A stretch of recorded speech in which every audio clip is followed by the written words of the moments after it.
अवधूत चिंतन श्री गुरुदेव दत्त. दत्त महाराजांची शिकवण प्रामुख्याने आत्मज्ञान, भक्ती, त्याग आणि निसर्ग घटकांकडून काय शिकावे या तत्वांवर आधारलेली आहे. ते ब्रह्मा, विष्णू आणि महेश यांचे संयुक्त रूप असून ते आदिगुरु मानले जातात. त्यांची शिकवण मानवी जीवन सुखी आणि आध्यात्मिक बनवणारी आहे. सर्व जीव आणि विश्व हे एकच आहेत. आत्म्याशिवाय दुसरे काहीही सत्य नाही. हे ओळखणे म्हणजेच आत्मज्ञान होय.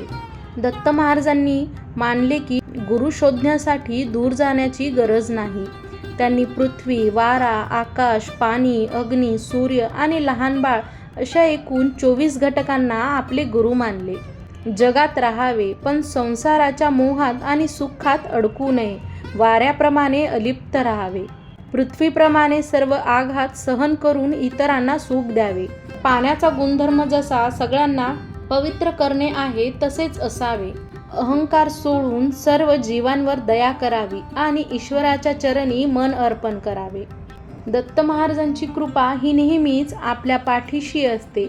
कधी ते योग्य मार्गदर्शनाच्या रूपात दिसतात, तर कधी अडचणीतून बाहेर काढणाऱ्या शक्तीच्या रूपात, तर कधी अपयशातून शिकवण देणाऱ्या अनुभवाच्या रूपात.